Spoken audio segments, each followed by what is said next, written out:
St. Patrick's Day win. Yeah, it was pretty good. Yeah, you don't sound totally enthused about it. I don't know. Yeah, no, I'm perfectly fine. You're mad Zach Aston-Reese didn't get a hat trick. Zach Aston-Reese would have been a great LFR title. Not everything has to be content, Steven. Let's go. Give me what I want. Kick down the door. Drew, you are not doing this.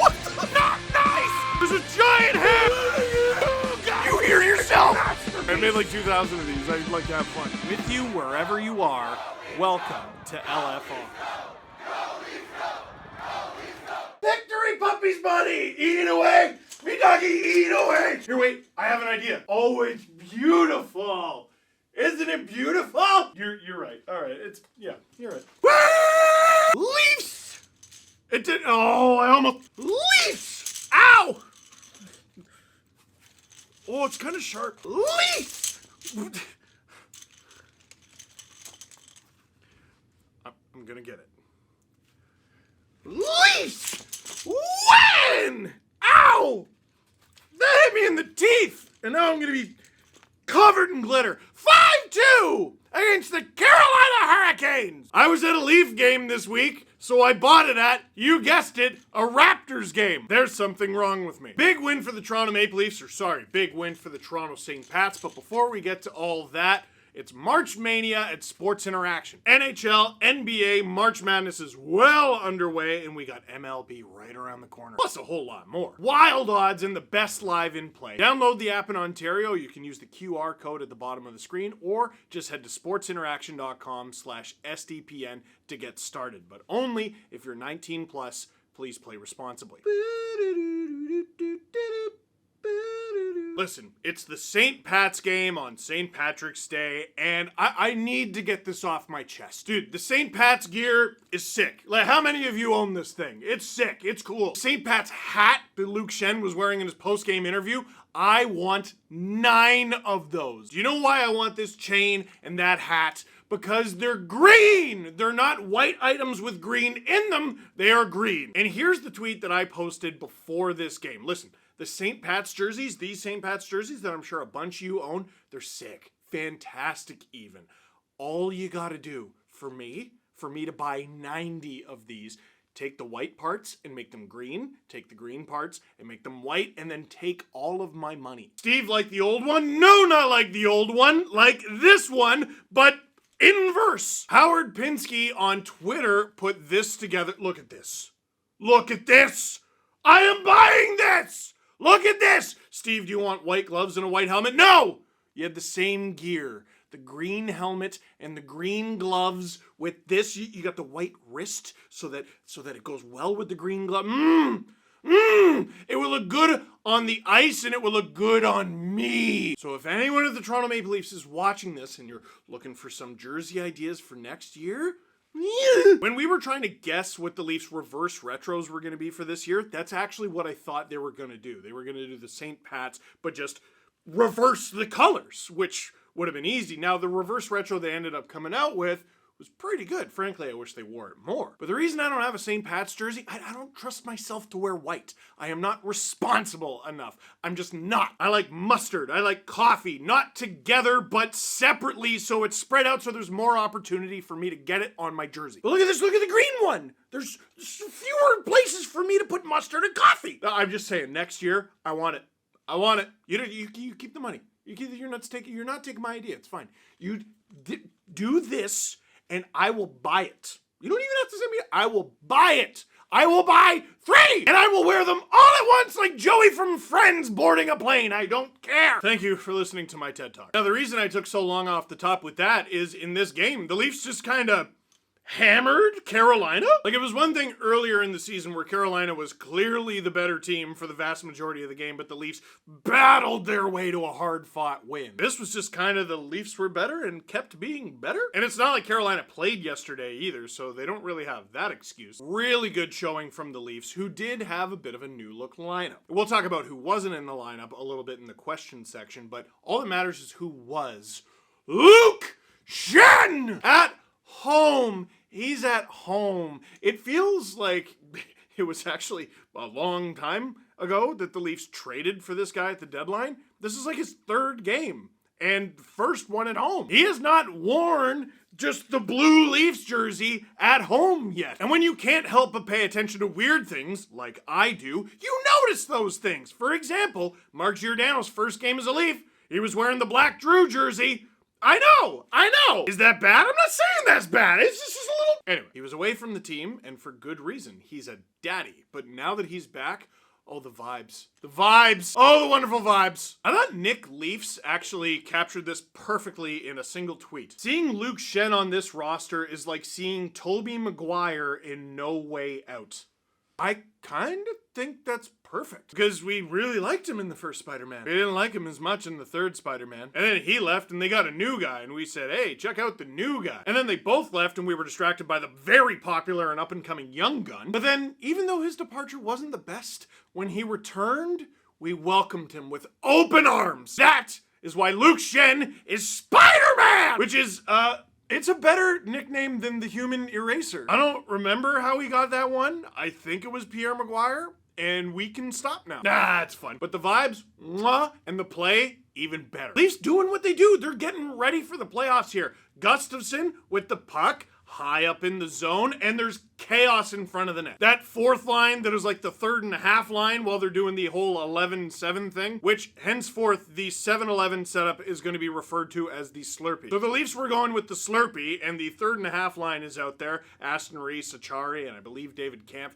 And Achari and Kampf are kind of doing flybys. Aston-Reese is just planted there. He's got his ground. And he is rewarded for it. Gustafsson puts it on. Tipped in by Aston-Reese. Reese scores, and Gustafsson gets his first point as a Leaf. The Leafs lead less than 3 minutes in. On the second goal, almost exactly 10 minutes later, it's a bit more confusing. Because Mitch Marner does an impressive thing, and that's not the confusing part. I'm used to watching Mitch Marner do impressive things, especially in fun novelty games. If there's an afternoon game or a game that is at any time, but the Leafs are wearing a different jersey, Mitch Marner is Wayne Gretzky times Mario Lemieux. But he didn't even have to be on this one because John Tavares and Michael Bunting got assists on this, but Marner didn't need all that because Marty Necas, who's the highest scoring Carolina Hurricane and a really good up-and-coming player for them, breakout player for them, sort of stood still and like, can someone get him the game notes? It's Mitch Marner. Snipes it past Kochetkov, and just like that, it's a 2-0 lead. 2 minutes later, I felt a very human chill crawl up my spine, and I think a lot of Leafs Nation did, because Brady Shea, who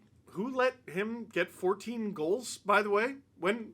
How? He gets a wide open shot, and it goes through Samsonov, and it can't go through Samsonov. And the Leafs, with their 2-0 lead, have it cut in half, and it was just a reminder that went through the entire fan base, oh, it's Carolina. There aren't many teams ahead of the Leafs in the standings, but that's one of them. Fortunately, the Leafs weren't deterred. They didn't play any differently. They kept doing the things that get them good things. Aston-Reese battling, and what happens? Well, he ends up drawing a penalty. Probably not the way he would like to. He got boarded by Jordan Stahl. You don't want to get boarded by anyone, and you don't want to get boarded by a friendly Thunder Bay version of Brock Lesnar. But he does, and he gets up, and the Leafs get a power play. John Tavares puts it on, off of Auston Matthews' knee, and after a struggle of a season, first 2/3, 3/4 of a season, now Matthews can't stop scoring. His 32nd of the season is William Nylander. Here's chugga, chugga, chugga, chugga, coming up behind him. But they're on the same team, so we love them both. It is 3-1 Leafs after 1.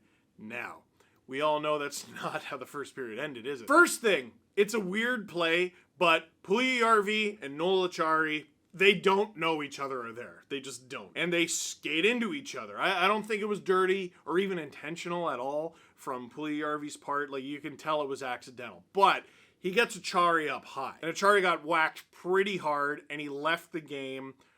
We don't know with what, and he didn't return, and he's not going to play in Ottawa tomorrow either. Which, let's be honest, playoffs are in literally a month, exactly a month, according to TSN, from before the game.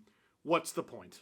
What's the point? Make sure he's fine. Now, I know a lot of Leaf fans were mad about that call. I was mad about that call, not just because of that call, but because of the missed high stick on Acciari in nearly the exact same spot from just a few nights ago. On Twitter, I called him the patron saint of uncalled blows to the head. But I can forgive that. I can forgive that. It's a fast game. It was accidental. Listen, they're not going to catch everything. What I cannot forgive is nearly immediately after Kelly Yarncroke gets pushed right into the goalie. He gets pushed right into Kochetkov by Brady Shea, I think it was. And noted goon enforcer Kelly Yarncroke gets called for goalie interference. Listen, I can forgive the Achari thing because, again, you're not going to catch them all. You have to acknowledge, even if you don't like the officiating, even if you think it's getting worse, you have to acknowledge refs have a hard job. But there are enough infractions in any given NHL game that you don't need to make them up. This is made up. It's a makeup call, an actual makeup call, because the Leafs had a 1-0 lead in terms of penalties drawn, and the officials couldn't let that go into the second period. You don't need to call a makeup call there. There was no goaltender interference there. I don't know what you're talking about. No more makeup calls! And for the rest of the game, the officials said, got it. And Toronto received the only 2 penalties for the rest of the game. There were none in the second period, and there were 2 in the third. Listen, not complaining about those earned, but I just think it's funny how. And we head into intermission, and I cannot imagine how mad Sheldon Keefe was. We saw how mad he was on the bench. I cannot imagine what he was like in the locker room. I don't know how many of you stuck around for the intermission interview between Mark Masters and Mitch Marner. Marner was pissed. And that had to be the reason that Marner was upset. He scored a goal in that period and his team was up 3-1. What do you think he was mad about? Shots were 11-10 for the Leafs in the first period, but the score was 3-1, so who cares what the shots were? The second period told a bit of a different story. This was Carolina's answer back period. Shots ended up being 10-5 for the Hurricanes, shots on goal anyway, and they bring themselves back to within 1. Marty Necas left wide open, and he makes up for his mistake on the Marner goal. He snipes it past Samsonov. Guess what?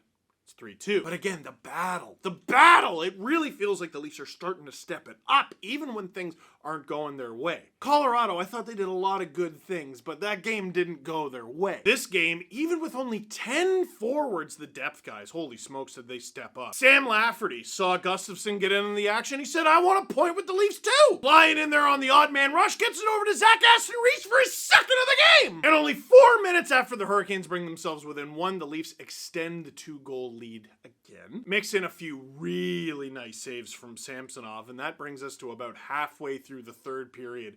This goal was despicable. Yarncroke sets up Riley, who's away on an odd man rush with Austin Matthews. Remember Tavares and Bunting had that 2-on-0, and I said, I wish Tavares would have been a little more selfish there. Dude, you're Morgan Riley, and you got Austin Matthews with you.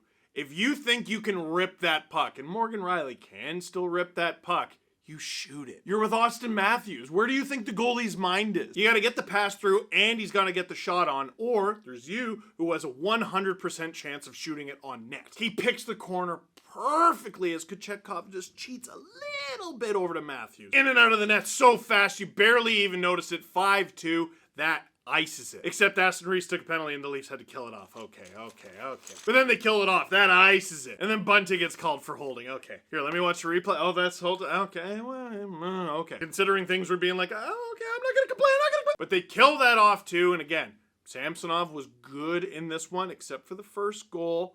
Leafs good throughout the whole thing. And they win. A big one. They've beaten 2 of the 3 teams ahead of them in the standings in this past week.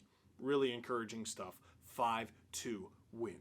Questions? Now we'll start with the immediate. The Leafs went with the Slurpee lineup, 7-11, and they can't do that in Ottawa, or at least very shouldn't on account of Noel Acciari is hurt. So here's some quotes from Sheldon Keefe. Terry Cochan tweets, Acciari won't play tomorrow. Keefe said Simmons and Hall will be in the lineup. Said plan remains to go 12-6 in Ottawa.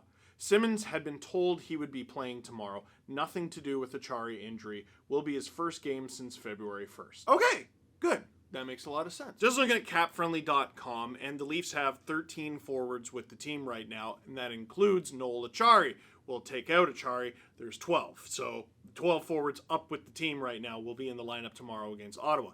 That includes Wayne Simmons, who will be inserted into the lineup, and Alex Steves, who is still up with the Leafs, even though he hasn't been playing. I actually saw him just before the Colorado Avalanche game. So don't fret too much about the lines, because Sheldon loves the blender anyway. And I also wouldn't fret too much about the defense either, because we know Hall is going to get in the lineup, and even though he just got back in and he looked good, Luke Schenn looked good with the big hits. He hit that big hit on Aho. He looked good. Even though he looked good, he's been through a lot this week with all the travel and the new being a dad and all that.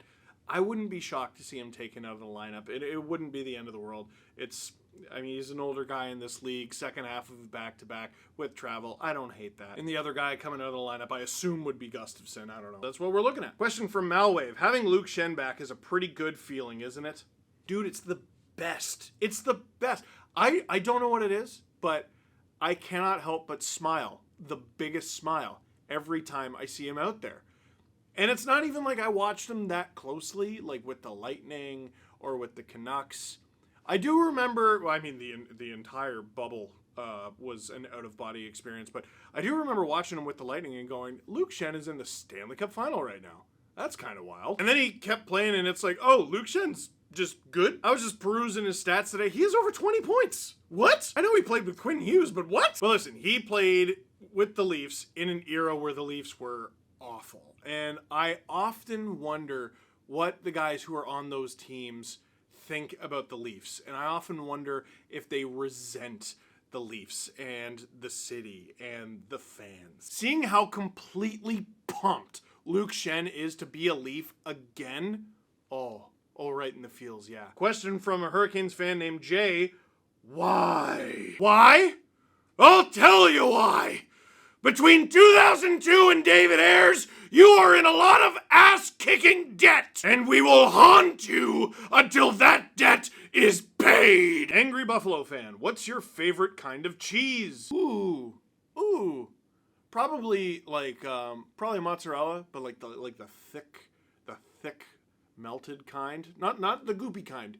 It's got to be melted to a perfection. You all know. My mouth is watering right now. And with crackers, I enjoy marble. And the last thing, just because I saw so many people tweet it in different ways, yes, Justin Hall did not play in this win against the Hurricanes.